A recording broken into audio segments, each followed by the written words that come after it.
You're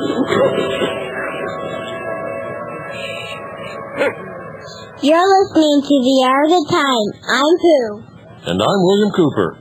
I pledge allegiance to the flag of the United States of America and to the republic for which it stands, one nation, under God, indivisible, with liberty and justice for all.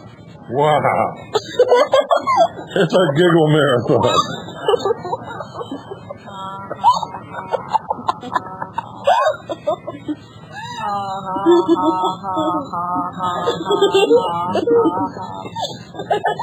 Okay, guys. Let me have my mic back. Go.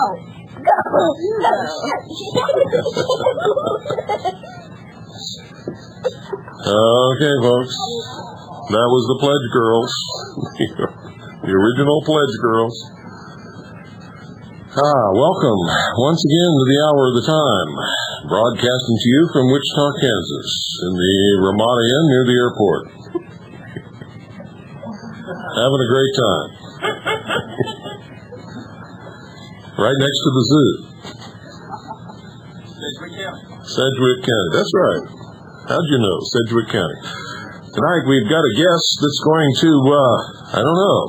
We'll find out, but anybody that wants an 8x10 color glossy photograph with her signature,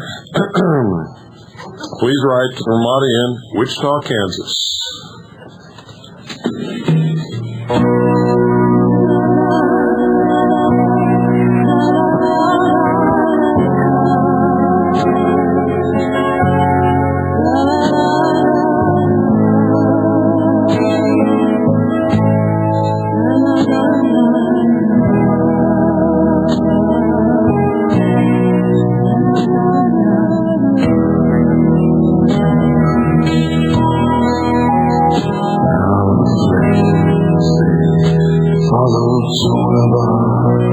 As she came riding through the dark,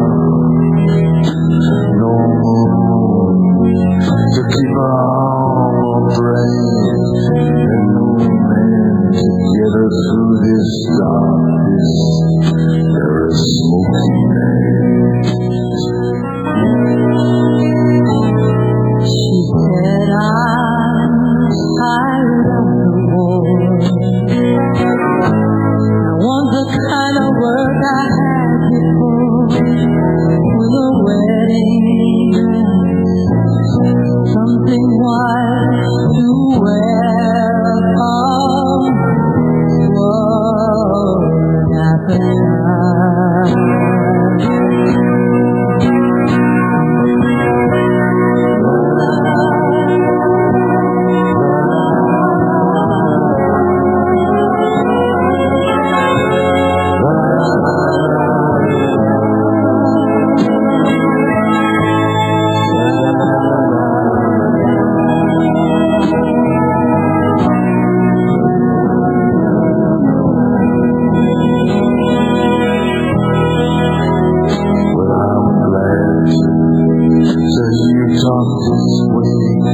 I've watched you rise almost every single day, and there's something in there that just yearns to win. Such a very cold and such a very lonesome heroine. Heroin, yes. Ladies and gentlemen, lonesome? I don't think so. What do you think? What do you think, folks? Lonesome? No, not at all. Not at all. Our guest tonight, folks, is Michele Moore, who until today was the station chief of Oklahoma, Kansas, Missouri, and Arkansas, was relieved today of all of her duties, and a new station chief has been appointed who will remain nameless. Faceless, shoeless, moneyless, but with a lot of work. Michele has been talking all day long and has been, Why don't we start off with some of the holes that you filled up with the investigation of the Oklahoma City bombing that we've done, and then we'll move into the banking scandal in downtown Wichita, Kansas, which we heard from all those businessmen that flowed through the hotel today. By the way, folks, tomorrow we're going to be in another location because this is sort of a rotating around the country conference to give as many people, that want to come as much opportunity as possible. So, but we don't move too far. Tomorrow we'll be in Kansas City, Missouri, which is, is just right across the river from Wichita, down the road to Kansas City and then right across the river. So we were playing around the Yellow Brick Road today. That's the one you drove in on? It's the one I drove on. Yeah. Used to be brick, used to be a real brick road. They painted it yellow during the Depression. Were you aware of that? No. Did you notice all those abandoned farmhouses along the way?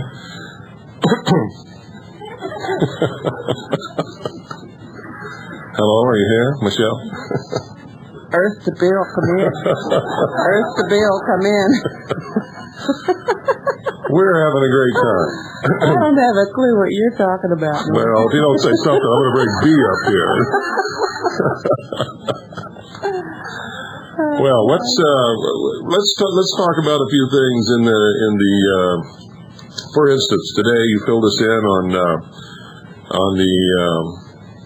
the chain of events that led from the initial reports, which were anonymous, of the cans of fulminate of mercury that were discovered in the Alfred P. Muir Federal Building during the second, third, and who knows how many, well, we do know, but how many bomb scares where they moved all the rescue workers and everybody back from the building.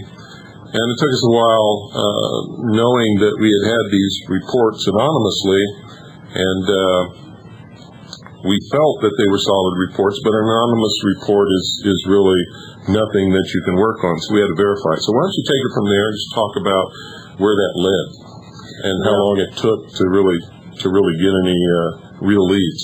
Okay, well there were three bomb threats on the day of the Oklahoma City bombing.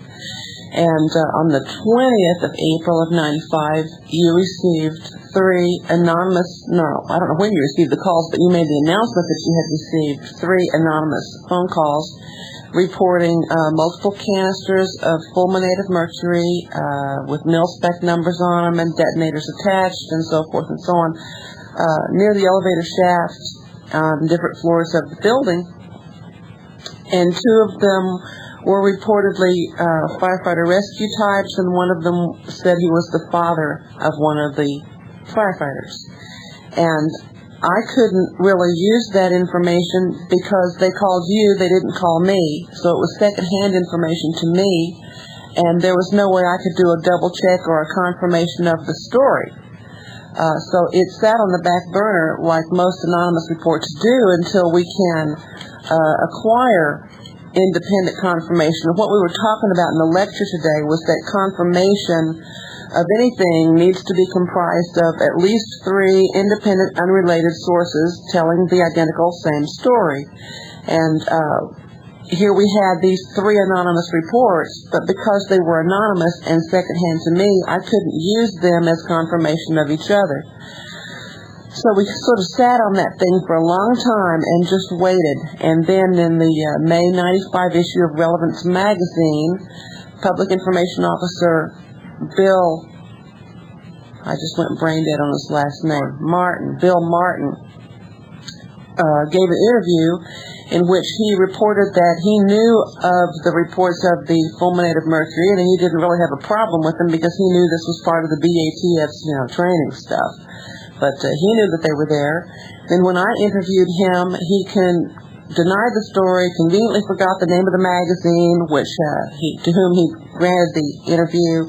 And then we found out that Chief Gonzalez had ordered something of a gag order, and no one in the police department was to talk about any controversial issues having to do with the bombing because they felt it would hurt the prosecution's case.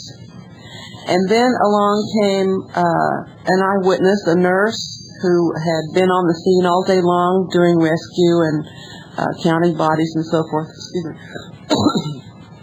And she reported and described to us these same canisters with the additional detail that there was a timer attached set to blow 10 minutes after the first explosion occurred, at a time when the building would be full of rescuers and injured and so forth.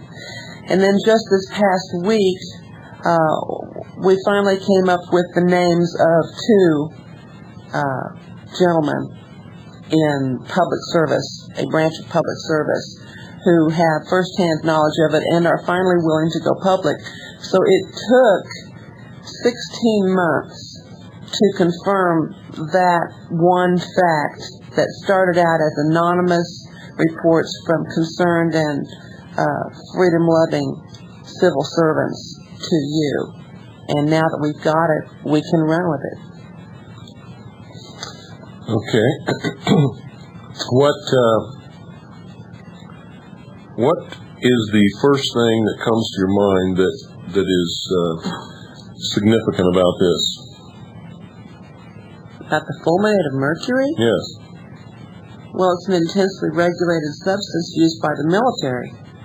And not only that, but it's just more proof that we were lied to in the beginning. They said that nothing else was found. Well, that's crap. You know that. Yeah. Well, I mean, yeah, there was there was plenty of other stuff found. And she's tired of talking, folks. She's been talking all day. I don't know what I'm going to do to get this. Real fast, it's just one more piece of the evidence of the betrayal, where the people out there who haven't followed the investigation that the intelligence service has done in this bombing really don't have a clue what's going on, and they have had a lot of different ideas thrown at them, and if they hold water, well, we document them and they stick, and if they don't, well, then they just got to go the way of all flesh. But the fulminate of mercury has panned out, and virtually every other explanation has just sort of turned out to be junk. And the only reason that it turns out to be junk, and yet people still report it, is because they do not know how to conduct an investigation, and they don't want to do their homework, and they're just lazy. Now that brings us to another subject. There's an awful lot of people involved in trying to find out what really happened in Oklahoma City on that day. Yeah. And afterwards, quite a bit afterwards. We've also turned up some absolute positive confirmation that the piece of videotape, which we announced to the world, showed Gary Hunt there, couldn't have been more than 25 minutes after the explosion, with another man, both of them holding some kind of transmitter with antennas in their hand. And we positively identified Gary Hunt from that piece of videotape. And the world went ballistic, and a lot of these other independent investigators went ballistic, trying to negate what we had discovered and take the heat off Gary Hunt. Supposedly, there shouldn't have been any interest for them to do that. We're not going to get into who these people are or anything like that, but talk about some of the evidence that we have found and the identifications that we've been able to make that absolutely pin Gary Hunt to being in Oklahoma City not only that day, but for the whole week prior to the bombing. Well, we started out with comparative photos of Gary Hunt from other photographs that were taken of him, and then there was the KFOR videotape in which he appears, and we showed that to the conference members today. We looked at it, 20 times or 30 times, and the initial confirmation of Gary Hunt's presence, of course, was based on the comparison of known photographs of him and the body measurement proportion comparison analysis that was done from the KFOR to the known photographs. And now we have 4 eyewitnesses who will swear that he was staying for the week prior to the bombing at the Grand Continental Hotel, and McVeigh was there, and another gentleman, possibly John Doe too, but I am not clear on that yet. And then, of course, there's hotel receipts and grocery store attendants and liquor store cashiers and people in the general vicinity who have identified him positively from photographs and have not identified the photographs of the alleged Hunt lookalikes. They've always picked the Hunt photo. And we consider this, all of this body of evidence that we have to be conclusive. It's enough to send anybody to the electric chair in a murder case in a court of law. In fact, it's beyond that. There is no doubt whatsoever that Gary Hunt was in Oklahoma City for 1 week prior to the bombing, that he is the man in that videotape holding a transmitter of some sort with an antenna on it. And he looks startled as he turns the corner and walks right into a video camera and hastily gets himself out of the way. Well, we talked about, too, the persons that certain other investigators would like us to believe that this man is, or these two men are in the video, would have just come out of their own building. It's just been blown to smithereens. People are screaming and dying and blood and guts and fire everywhere. And these guys come around the building, like they're going on a Sunday afternoon stroll. They aren't the least bit upset or concerned other than, of course, seeing the camera. But they're just sort of lollygagging along. They're not in any particular kind of a hurry. And it's extremely wrong behavior psychologically after what had just occurred, and we know it to be within 20-25 minutes of the explosion because of the amount of smoke in the air from the fires that were put out in the burning cars in the General Record Building parking lot when that fire was finally, doused enough that it wasn't black smoke anymore and was decreasing. And what else have we discovered? Oh, I don't know. Any more loose ends that we can tie up here? Just off the top of our heads. We're sharing one microphone, ladies and gentlemen. She's tired. She doesn't want to talk. And it doesn't help that I ate Mediterranean garlic shrimp for dinner tonight. No, I just keep going brain dead. It was like, 6 hours ago, and I don't remember what I said 6 hours ago. What else did we talk about? Oh, yeah, the crater, right. We looked at and did a little bit of analysis on the... Get a gold star. Thank you. Inside the perimeter crater photographs, which have not really been seen for what they are. Now, General Parton used a portion of that photograph in his initial bombing analysis report, and it has a little sign that says crater by it, but it's been cropped to where you don't see the really important critical piece of evidence in that photograph, which is a 14-inch high 5-gallon bucket sitting by the side of the crater. And with this, we're able to accurately calculate the actual diameter of the crater and make a pretty good estimate of the depth. Now, let me say this about that. There's a lot of people out there that say, how can you look at a photograph and tell that's a 14-inch high bucket? Who are you trying to fool? This is a bunch of crap. It's got to be, an eighth of an inch if it's anything. What's going on here? Well, I've got a 5-gallon bucket just like the guys used down there to haul the debris away, and it's 14 inches tall. You mean they're all the same size? They're all the same size. Oh, my goodness. 5-gallon, 14-inch high, pickle buckets. Why, that's evidence. It is. All right. Continue. Well, you can measure the diameter of the crater from several different places, and because it's not exactly a symmetrical circular crater, but depending on how you place your ruler and from what point to what point, the crater could not exceed 23 feet maximum, and that's being really generous, and it looks to me more like in the neighborhood of 18. And we have a real problem with an 18-foot crater in that the cargo carrier truck that was supposed to have the info stuff in it was, I believe, a 20 or a 22-foot cargo truck, which would have blown a much bigger hole in the ground. Well, if it had all the fertilizer in it that we've since determined wasn't ammonium nitrate at all. It was really bullshit. And well, there is that. And this bullshit doesn't leave much of a crater.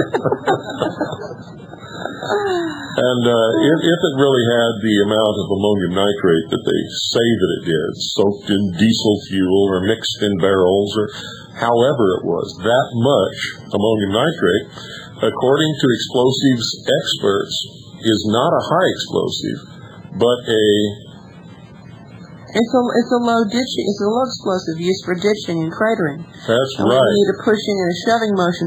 See, we've got a real problem with the size of the crater and the ANFO, because they want the ANFO bomb to be big enough to do the asymmetric damage to the building and to take out all the columns way down on the west end. But not big enough to make a big crater like it's really supposed to do. Right. And yet, if they want to try to mix it with nitromethane or hydrazine to make it more powerful to maybe do the damage, then they're going to have a gigantic crater that goes all the way down into the concourse, and it's just not that deep. It just didn't happen the way they said it did. No, as a matter of fact, it's a very shallow crater, and you can look at that crater, and there's several different ways to measure it, and if you really want to be generous, you can get up to maybe 20, 21 feet, somewhere around there. But if you really are legitimate with your measuring, it's about 18 feet at the widest portion, and approximately maybe 4.5 feet deep.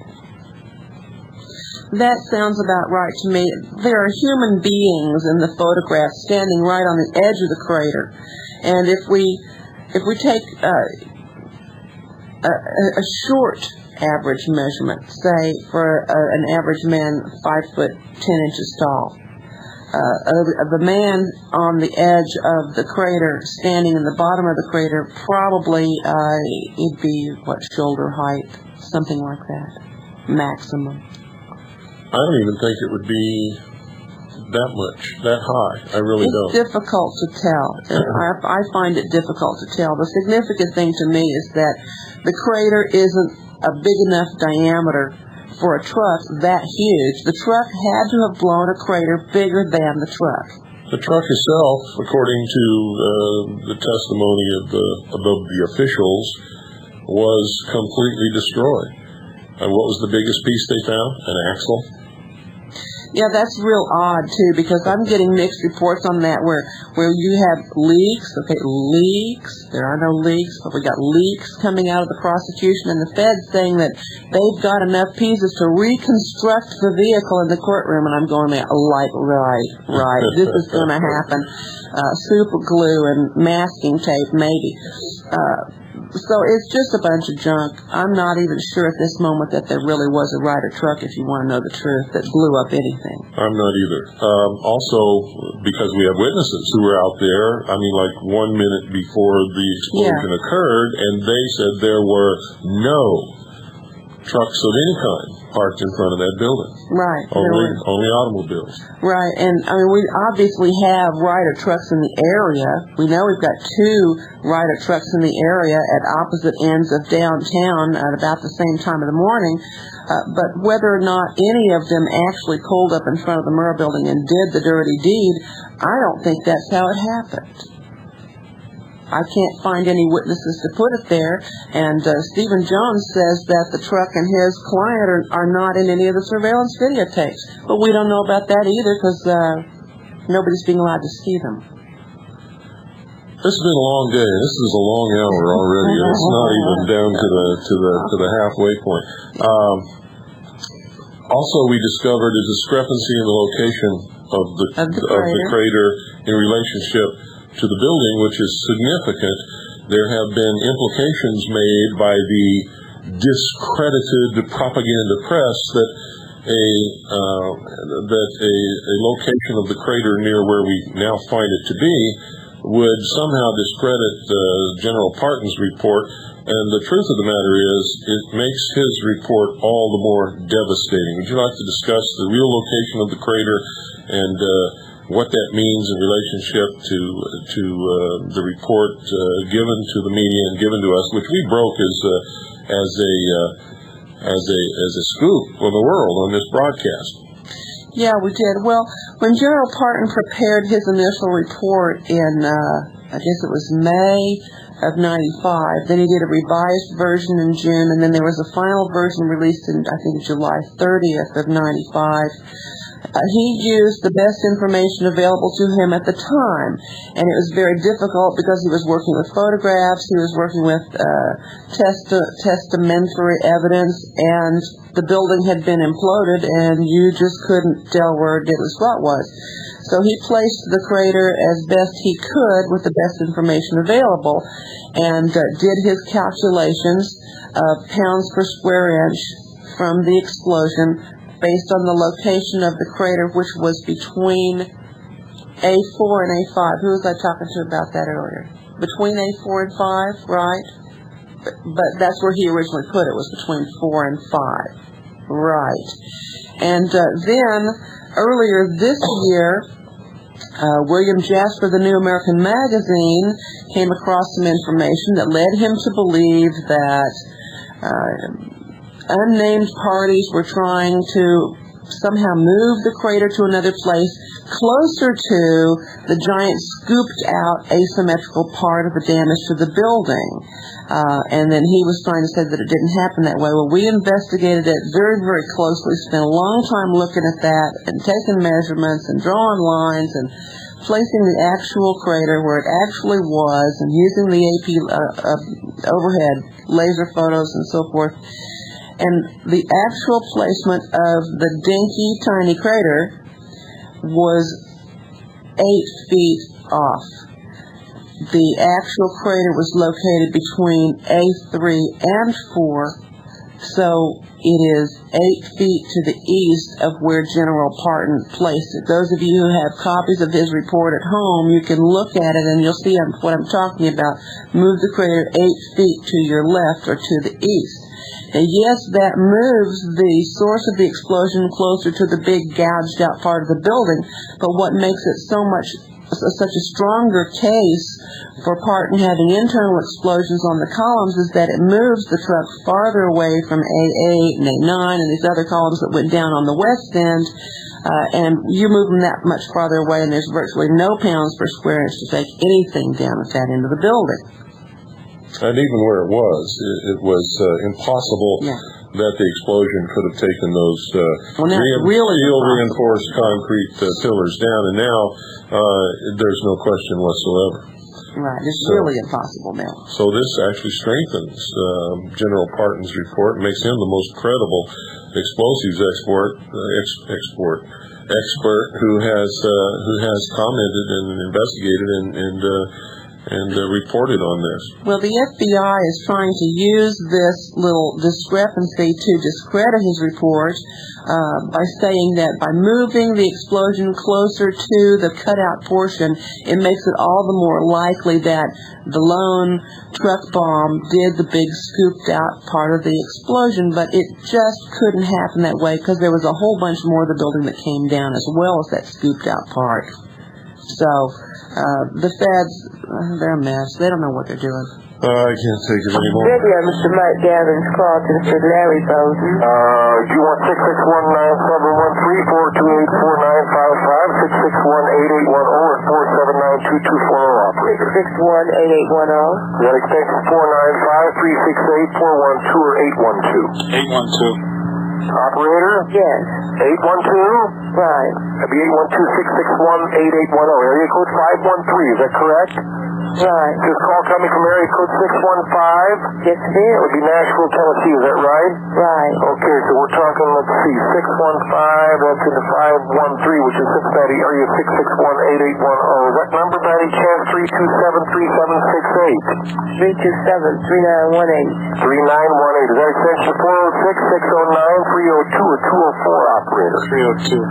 302. This is extension 801. You want 661-8810, area code 513, extension 802, or did you want 661-8810, area code 513, extension 280? Hell, I don't know.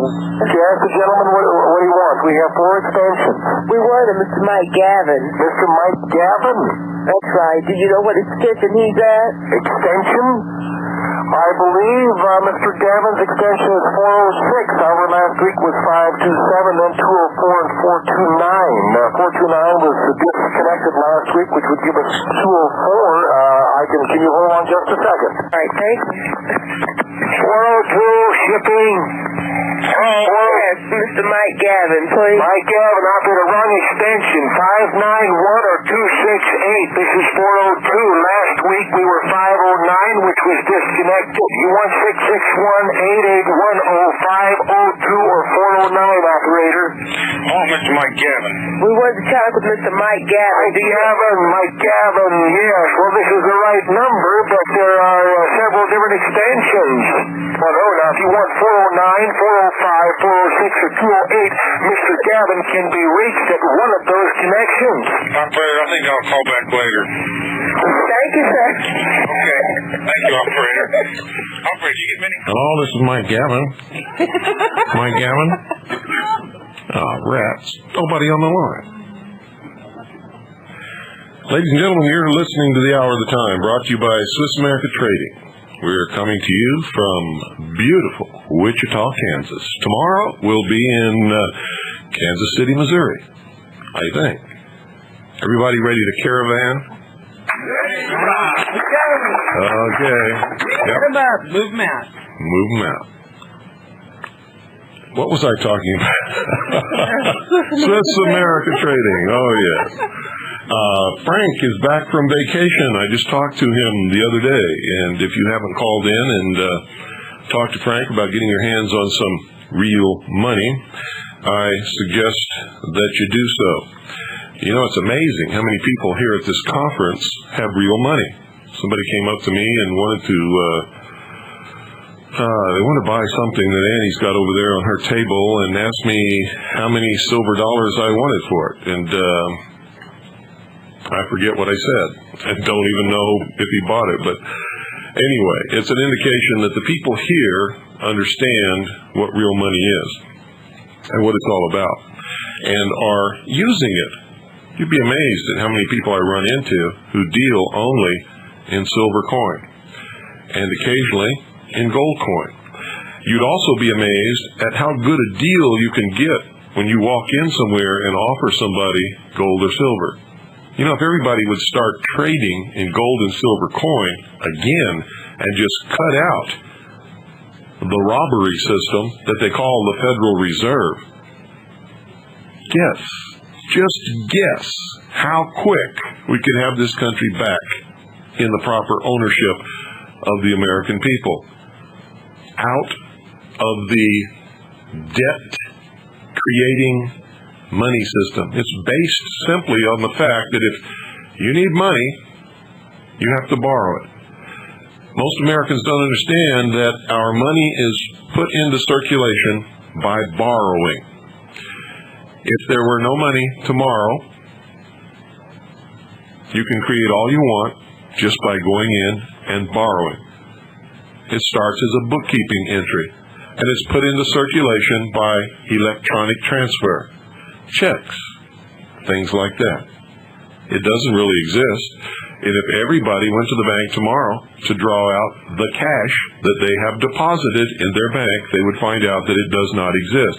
Not only does it not exist on a scale of everybody withdrawing, but if only the half the people in this country, 50%, went to the bank to draw out the money that they believe they have on deposit, it doesn't exist either. In fact, I'm going to go one step further. If only 25% of the people in this country went to their bank and said, I want to close my account and I want it all in cash, the system would collapse. Because the cash does not exist. Think about it. How could it exist? How much do we owe? And if we owe that much, where did it come from if no cash was ever loaned? How many of you have ever thought of that? Well, I got to tell you, I'm not making this up as I go along, however, it's tempting. Because I'm tired. But you can call Swiss America Trading and talk to those people tomorrow when they're in the office. And you can ask pointed questions about how the system works, how money's put into circulation. Ask for the newsletter. Tell them that you're thankful that they sponsor the Hour of the Time. And while you're at it, explore the possibilities of getting your hands on some real money. And then look around in your community and explore the possibilities of beginning to use it again. 1-800-289-2646 is the number. It's 1-800-289-2646. Is that right? Yes, it is. 1-800-289-2646. Every day, every night, we are up in the morning and go past midnight. Everybody's tired, including me. And we got to do it all again in the morning. Actually, I slept a little late this morning. 1 hour. 1 hour. It was heaven.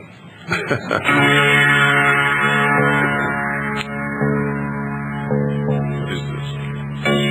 The other day, my little girl climbed on my lap and looked into my eyes and said, "Daddy, what's America?" Well, you know, that's not the kind of a question you can answer immediately. But after some thought, my mind raced back to a hot August day in 1943 when I stood on the deck of an American submarine somewhere in the South China Sea. And I wondered then if I'd ever be lucky enough to set foot again on this hallowed ground that we call America. I immediately envisioned the Golden Gate Bridge, shrouded by an early morning mist, the seemingly endless wheat fields of the great Midwest, and the towering majesty of the Washington Monument. And then I welled up with tears as I recalled some of the famous Americans and the great things they gave to mankind. Who could ever forget the heartbreak of psoriasis? And Dr. Scholl, who gave us the odor eaters? And what about Colonel Sanders, who lets us choose between the regular or the crispy? And Mr. Whipple, who keeps us from squeezing the sharp? And Handy Wipes and Dentsu Cream and Ring Around the Collar? And Earl Shive, who paint any car for $39.95, including the chrome? We've done it, brother.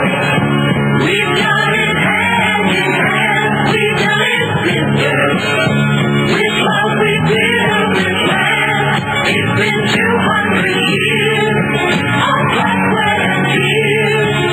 Together with love, we've made it. Warriors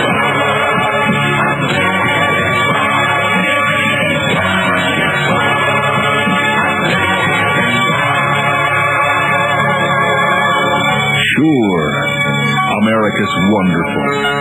But let me tell you something right now. We didn't get that way without a lot of guts and love and determination and hard work by a lot of great people. People like Mr. Coffee, Tony Orlando, the Frito Bandito, Johnny Bench, the Fonz, Charlie Tuna, the Avon Lady, Mrs. Olson, and don't forget, the Tidy Bowl Man, Tony the Tiger, Ronald McDonald. What about Ralph Nader, the Jolly Green Giant? And don't you ever forget the Man from Glad. Thanks to these great Americans. Well, I got to tell you, it never stopped me from squeezing the sharp. Michele, you spent the rest of the day teaching all these people how to conduct a proper investigation, a type of mind frame, what?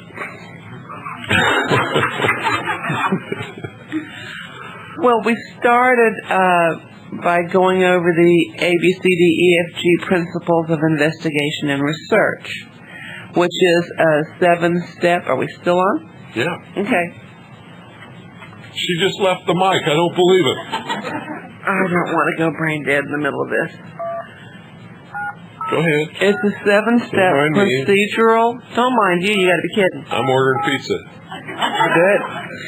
7-step procedural method that if you follow and if you do all the different steps, you will have accomplished a piece of research that will have a higher degree of quality, accuracy, and detail.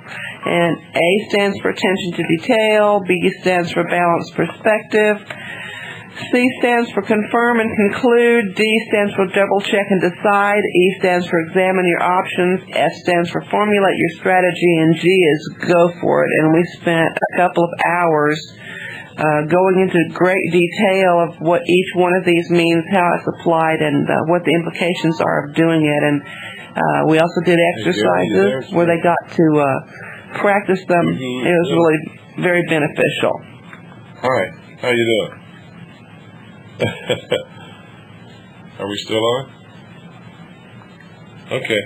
I just want to make sure. Brett says we're still on. Should we continue this or sign off and go to bed? Okay. An extra hour on the satellite free tonight? All right. Okay, we got it. Okay. You get that extra hour free tonight on the satellite if you keep talking. And don't forget, I had to promise him that you'd send him an 8x10 colored glossy photograph signed. I'm serious. He asked me that. I promised him before we went on the air. Gary, Bill is not well.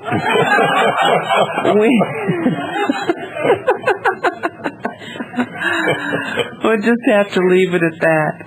Well, we did a lot of really practical things today and did some exercises, and rather than just speaking theoretically about the how to conduct the investigation, we went into some details of what they could do and gave them projects to do. And we have kind of a mixed group here. We have people who were here last year and people who have never been to a conference before.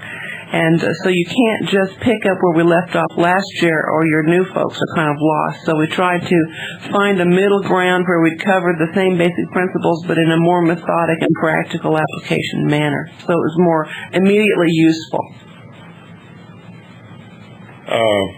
Can you sort of give us... No.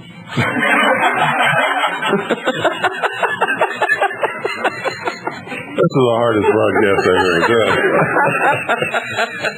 No, Bill, I really can't. I really can't. These are all the notes I've got. Well, let's start with your childhood. I was going to ask you if you knew any good Clinton jokes. No, we're not going to start with my childhood. No, Clinton's already mad at me, and he's writing memos to Rush Limbaugh, who then reads them on the air, and increases my fame, and unfortunately, the fortune doesn't follow. God. Well, you know what was really interesting today when we were going through what were we talking about? Confirm and conclude.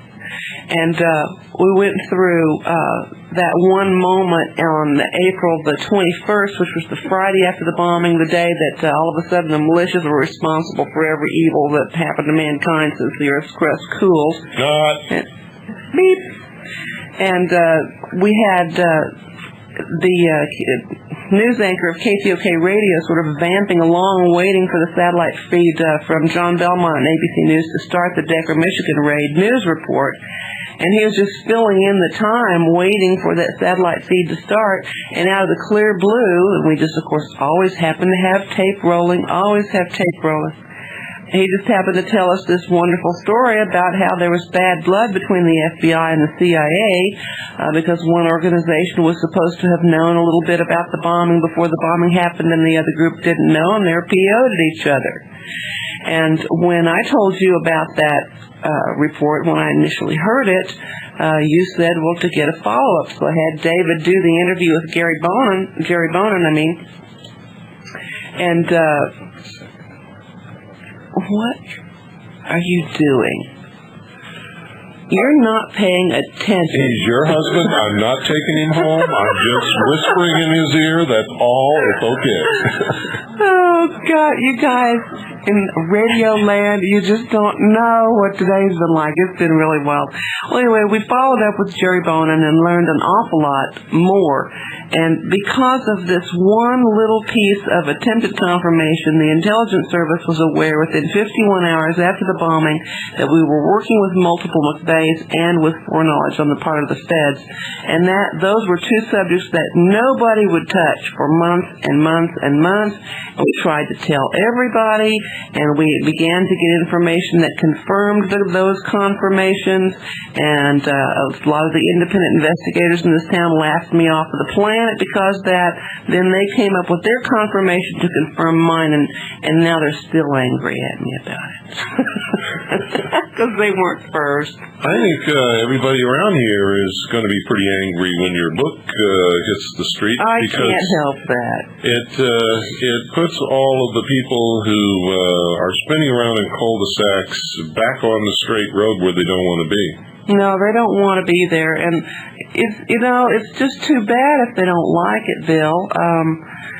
We documented everything, and that's just kind of the way it was, and it's not my responsibility if they can't dig it.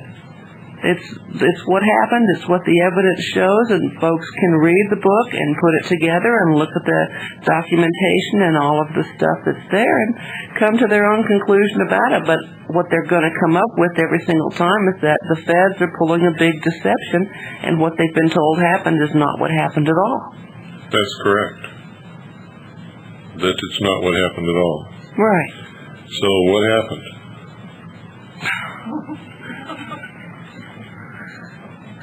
Hello? Hello? What's the guy's name that... Well, see, this building blew up. Well, what do we know for absolute sure? We know for absolute sure that there was foreknowledge on the part of the FBI, that the FBI called in a warning of a potential mass casualty incident on the Friday before the bombing, and that information was confirmed by Assistant Chief Gaines, Dispatcher Purser, Harvey Weathers, and they are fighting being subpoenaed in the civil case that's being brought up, but they're getting upset and saying they don't want to lie for anybody. The amount of information confirming foreknowledge on the part of the feds is staggering. There is so much of it.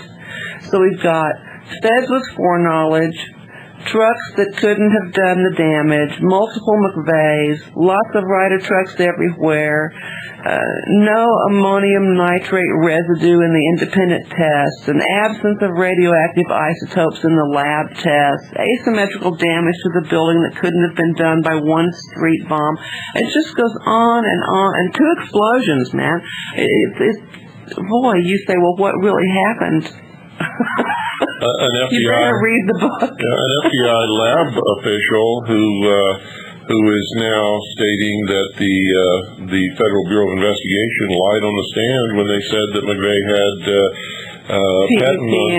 patent on his, which is explosive residue on his clothing. And it just never stops. Right. Well, Whitehurst is very adamant in his statements that the information given on the stand by FBI agent John Hursley was a complete fabrication, that the evidence had been tampered with in the lab, and that the FBI has a long history of doctoring up the evidence to favor prosecution cases. And of course, I'm sure he's going to have plenty to say about it, but he's really strong on the business that Hursley lied on the stand a multiplicity of times, in particular about the explosive residue on McVeigh's shirt, which apparently was not there at all. They also lied about the number of explosions, and they lied about the number of witnesses who heard more than one explosion, and tried to pass that off as some kind of strange atmospheric perversion of spitting in the wind or something. I don't know. But that's so ridiculous. We've got people at this conference who personally heard 2 explosions, who were downtown on the day of the bombing. Everybody who was downtown heard 2 explosions. The seismic record reflects 2 explosions. There's no decrease in the amplitude of the explosions, which there would be if it was an echo. We got the testimony of seismologists, and it's just really a long story. You know? Well, it's going to get longer. I mean, this is going to go on. We're already discovering that just like the Kennedy assassination, people are springing up now to keep the public pleasantly amused and eventually turned off to really knowing what happened, because about every other 6 days they're publishing a new theory of who did it and how it was done and what it all means, and all of that kind of thing. Well, and they just I call it the Bob Groden syndrome. Yeah. Well, and they just oversaturate everybody to the point of nausea, where you get to the place that you are so sick of dealing with the bombing, hearing about the bombing, talking about the bombing, studying the bombing, and you just want it to go away, and you feel real sorry for those people, but, hey, it wasn't my relatives. And people are becoming desensitized, and it's not good that they are, because when you lose any kind of a drive on this thing, then they can pull the wool over your eyes and tell you anything you want, and because you're tired, you just say, okay. And then it's over. Okay. What have you got there? This is it's a diet pill, actually. Okay. One of Annie's diet pills. Don't worry about it. She'll eat it later. Go ahead. You were talking about... I don't know what I was talking about. We were talking about it's all over when you let your guard down mentally and succumb to the saturation attack on the public perpetrated by the media and the feds. I better explain that. They'll think we're sitting here eating diet pills. Oh. It's a tape that we're going to play on the satellite after we go off the air on shortwave. For all of those of you listening on satellite tonight, you're going to get an extra hour, and we're just going to play this one tape of a portion of Michelle's lecture today, and hope that she didn't say anything that we don't want to play on satellite. But we know that you didn't, so we're not going to worry about that. Well, aren't you relieved to be relieved of your position as station chief? Yes. That makes you happy. Well, I've thought a lot about it. It's been a very big responsibility doing the work that I do, but I've made an awful lot of really fine, dependable friends, and it's been a learning experience all the way around, meeting everybody, because the folks have individual diverse interests and certain areas of expertise that I don't necessarily have, which is good, because the people you work with, you want them to do the things that you cannot do, and you want them to do it well, so the one hand can wash the other, and you can achieve more that way. So in that respect, I know I'll still be able to talk with these folks anytime that I want to, but I just won't have to constantly be thinking of assignments or analysis or collecting great big boxes of stuff that I have to go through, and I can maybe get the second book written in a more timely fashion and sleep a little. And there is going to be a second. What compared to the first book, how do you think well, let me put it another way. Compared to the first book, which ended up being 640 pages and weighs a lot, do you think the second book is going to be longer? It can't be longer. That's the maximum the publisher can bind in the binding. I thought they could bind 800. No. Because that's really what they gave us. Yeah.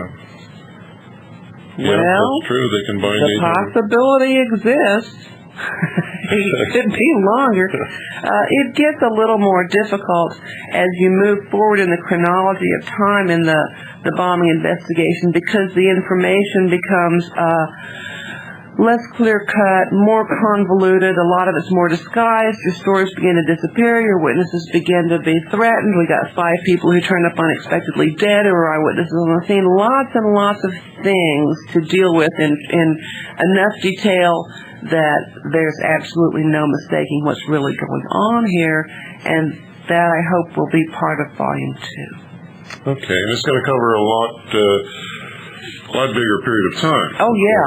Oh, yeah. Boy, you almost sabotaged me. You know, I can't even do anything without this. It disappeared. There we go. That tells me when I'm supposed to play when. Okay. Are you set now? I'm set. Okay. Well, now what do you want to talk about? Let's shave.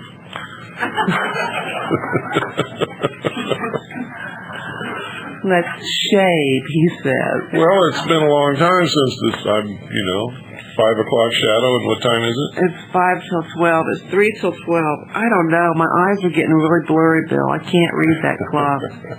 We got up really early this morning to do some special studies, and we started a little earlier than we did yesterday, and I think everybody's a little bit bleary-eyed because it has been a long, hard pull today, and we covered a massive amount of information, and we really didn't, in my opinion, didn't really do more than just touch the surface of what can be done in training and teaching of how to really dig this stuff and become expert in to make investigation gathering an art form. And when it's an art form, it's fun.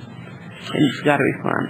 Yeah, we're in populist party land, where the populist party actually sprang up out of the old socialist farmers movement here in the state of Kansas, and went out to inspect the German roots of the first populist party lodge, and next door was the old slave market where they used to trade with the Indians. And so we got back at about 11 o'clock, and then we watched a video about an alien invasion. And well, we did, you know.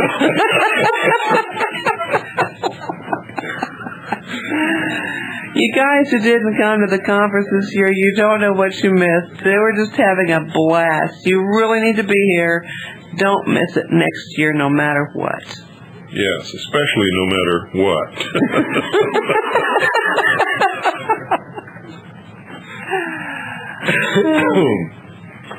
Well, you did a remarkable job today, and the first time that you ever spoke at one of our conferences was, of course, the last one, and it was quite an ordeal for you, and you really didn't understand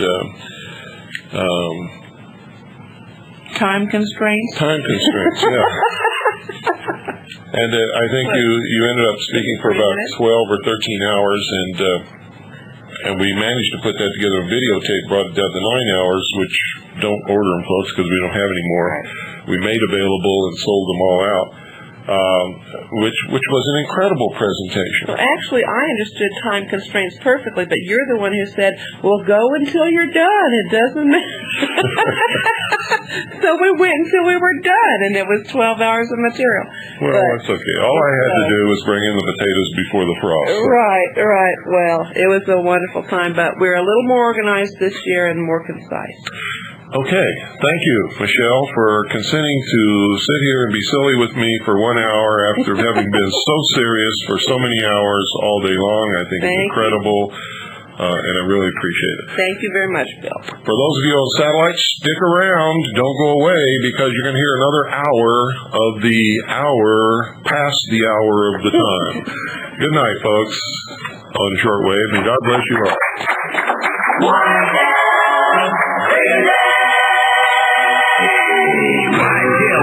Presents a Superstone Smash Summertime Spectacular, yeah. For only $4.98, you can thrill to the greatest hits of all time with this incredible, unbelievable, never before, together again, once-in-a-lifetime $1 million musical blockbuster Dynamite Alpha.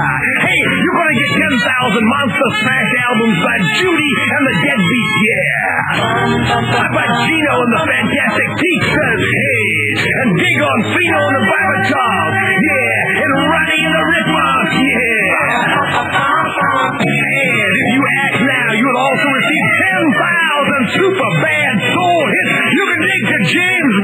Al Green.